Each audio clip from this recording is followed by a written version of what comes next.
George, we're in the new Dale Youth Gym. It's been open a few years now. What was your reaction when you first walked through those doors into this new gym? I was excited, Steve. I was really excited. I didn't know what to expect.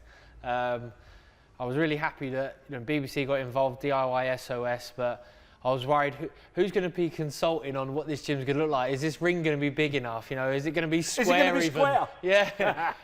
We're going to hang the bags in the right place. But straight away I come in and I'm a stippler for daylight. I'm like, oh, straight away we've got nice big windows, ring set up, facilities are spot on in a fantastic location and perfect. No one's really priced out, and even even when I was a kid and there was boys that were from really tough backgrounds, maybe had nothing, and they didn't have to pay. They get looked after, and you knew when they were old enough and they would. I'm fortunate. I've benefited from this club more so than almost anyone, in that I got a fantastic career and a livelihood from it, and now that's why I like to come down and try and give a bit back. And I want to see who's going to be the next group of men or women to come through and take this up as a profession and earn a good living from it. Bill, in many ways, this is it's a miracle gym. We have the fire at Grenfell, so we lose the building, we lose access to the building, we lose access to the gym, and this is built in 9 weeks from scratch? Yeah, what happened, it was about 4 or 5 weeks after the fire. BBC, DIY SOS got in touch with us. They said, yeah, we'll build this in the community centre and we'll do it in 9 weeks. But we all looked at one another and looked, 9 weeks? No. But yeah, they did. That's what they did. Yeah, they did, yeah. Must have been emotional first walking through the doors here. At that time, when this reopened, it was still very, very raw, yeah? So the emotions, the relief that something good had come out of it, it was just unbelievable, that they did this for the community, and but people were still openly weeping in the streets. I know I've talked to you about this before, and I hope it's not too raw, but what was going through your mind when you were seeing those images on the news, Mick, of those flats that you knew so many people? A lot of people, yeah. Exactly, because you're walking past we used to see all those years. The the old fellas used to sweep the courtyard and that. We're going in the gym. Many personnel, because they knew we was doing the boxing there. And I just couldn't believe it. It was just sickening. Made me feel ill like. Yeah. There was one lad, his 3 boys boxed with Gary, with our juniors.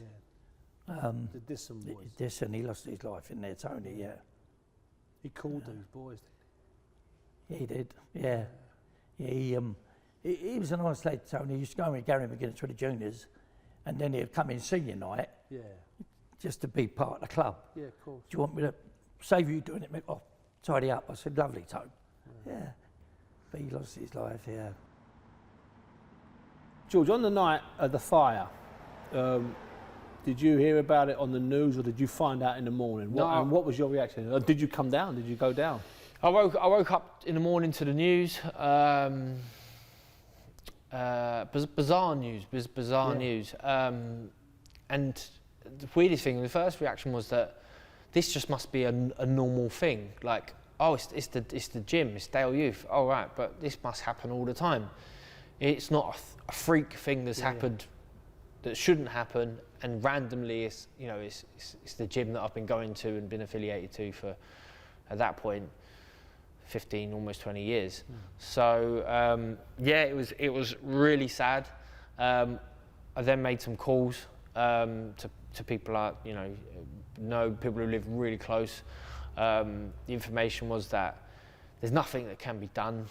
Everyone who can help is already there trying to help. They're trying to put the blaze out. I think it was probably still alight when I actually found out. Still smoking for ages. And then you're taken in the aftermath of it for a long time, which is terrible. We lost Tony Disson, who was affiliated to the club. His boys boxed at Dale. They won national titles. So, you're not sad for the club at this point, because the club is the club. Mick, the coach, could train anyone, anywhere, anytime, you know, and that's a given, you know. So you could at this point you're not even sad about losing the paper cuttings on the wall or anything to do with that, because you're just so distraught at the devastation that's gone on for the floors above. People who were trapped in their homes, couldn't escape, and suffered the most terrible situation in death. And then everyone else who's grieving for their loved ones and their family members who are lost.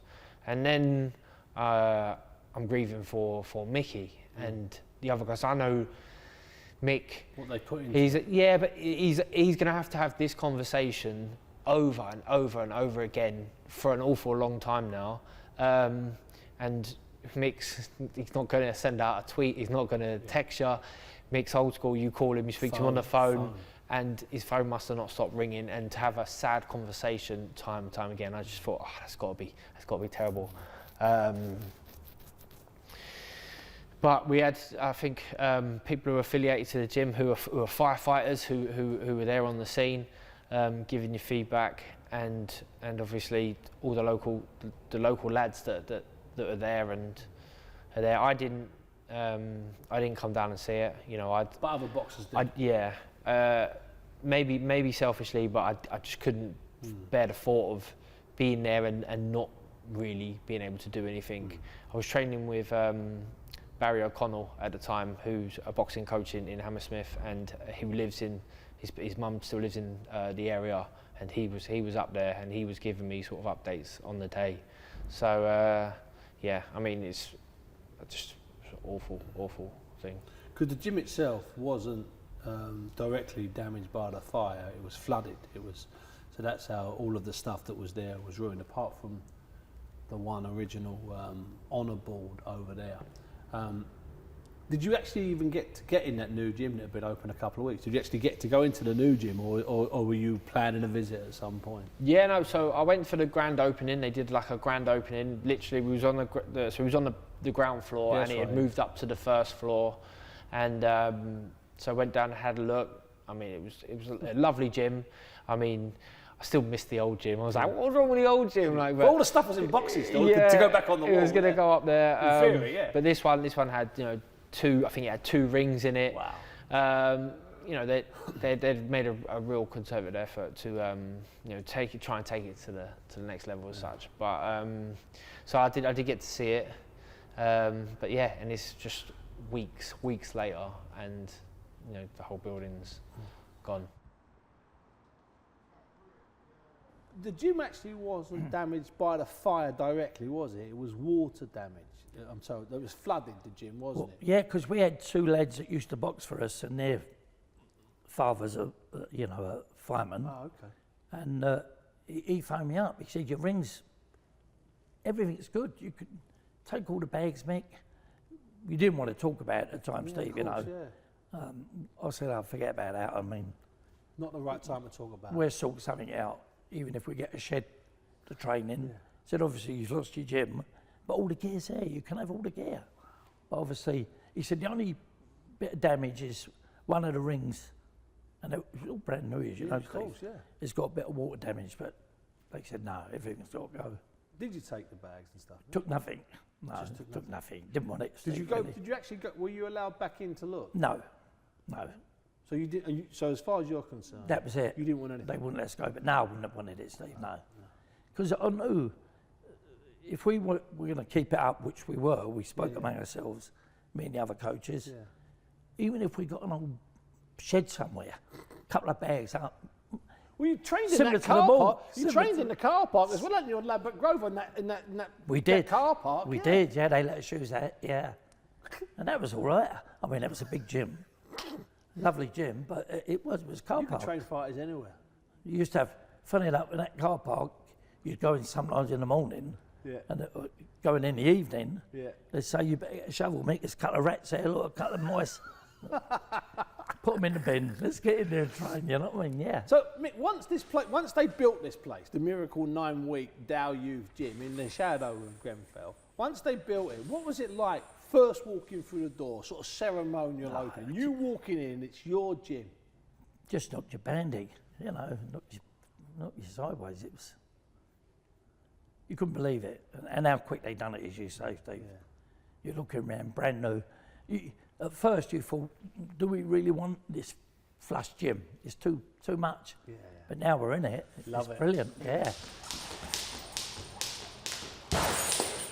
Well, the new old gym had only been open 4 weeks. Yeah, because that's the interesting thing, because the original gym there, not the original Dow Youth Gym, but the original Dow Youth Gym in Grenfell was on the ground floor, and it was a strange old thing. It was a fantastic place. But then the new gym was going to be upstairs, I think, where the old laundrette was. But that's it, and that's where it had was. that officially opened, or was Yeah. it half open? No, that was opened. Okay, That was but open not for many weeks, though. 4 weeks. 4 weeks. And that was taken from us. And I remember driving to work that day, and I thought, where's that smoke coming from? That can't be. And I phoned Paul King up. I said, I'm sure that's Grenfell Tower. And he phoned me back and he said to me, it's on the television bill. Yeah, it's Grenfell. Wow. So it was, yeah. So in that gym, it's my understanding to talk about what actually happened there, that wasn't actually burned. There was no fire in the gym. It was just pure water damage. Is that right, Bill? Absolutely pure water damage, the whole lot of it. The only thing that's remained is them 2 honour boards that are up there. Everything was just ruined. The whole lot. Pictures that you could never replace, obviously. Because it was quite famous, the pictures on the wall there. And more than that, the press cuttings, just the stuff that Mick Delaney and the rest of the club had been compiling for 20, 30 years. The whole complete history of the club it was on the wall. is gone. Yeah. Whether it was by fire, whether it was by water, it was just gone, the whole lot. As the whole Grenfell area, is it recovering, and how has it responded to that dreadful night in your experience? Yeah, I think it's recovering, Steve, but very slowly. It's still a damper with a lot of people where it actually happened, you know. The way I look at life, Steve, it's done, it was tragic. You got to get on. I mean, it's hard to put behind you, but you've got to. You've got to move for the on. sake of the other kids coming through now, you know. But the ones that, the local lads, they were so gutted, obviously knowing the distance the lad who lost. And they said, what we're doing? I said, well, leave it for a couple of weeks. Let's just let things simmer and I'll ring you all and then we get back somewhere. And we got back in Labrador Grove in the old, like you say, Because the boys wanted to come back, although it was a break to what happened, you know, hurt. Are you loving the attachment that you've got back here? Not that you were, you became unattached to it, but are you loving the direct involvement? Not popping in, not coming in to say hello and giving a prize out, but actually coming in. Are you loving that? No, I really do. I really enjoy it. So I try and get in almost every Sunday when I can.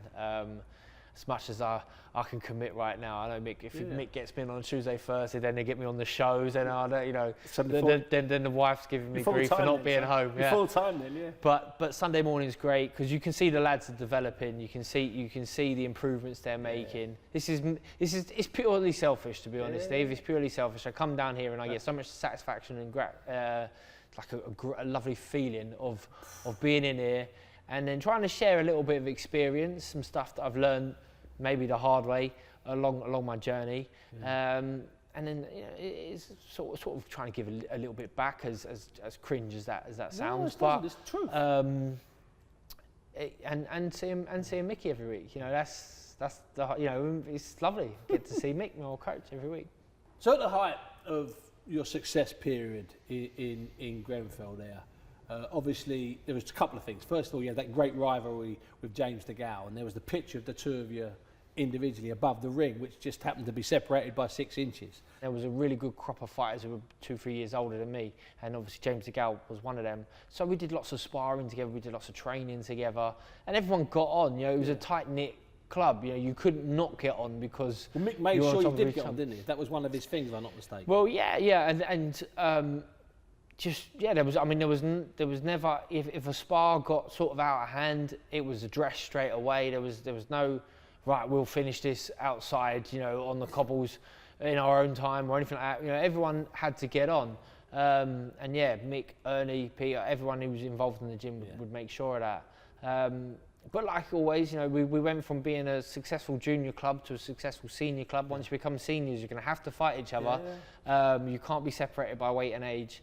And De Gale, who was a fantastic amateur boxer, won 2 ABA titles, won a bronze medal in the Commonwealth Games, but we were going to have to meet because we're the same weight and we both want the same thing. From there, of course, it become a famous rivalry, but neither of us would have had it any other way, and I think we've probably brought the best out of each other in that respect, because we want to be the number one, and you know, he's ABA champion of the country, and I said, well, he's not even number one in his gym, and obviously I beat James, but then he went on to win an Olympic gold medal. So I mean, I'm proud for the club that this club produced an Olympic champion.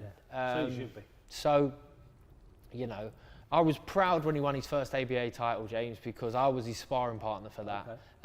And, you know, I was proud for the club, and I still am. Every bit of success that this club produces, I'm proud of the club, and I'm happy for Mick and everyone else who have volunteered and dedicated so much time and energy into helping others more than anything else. That's all it is, and I'm fortunate enough to be in a position where I can do the same, and I feel a duty to do that.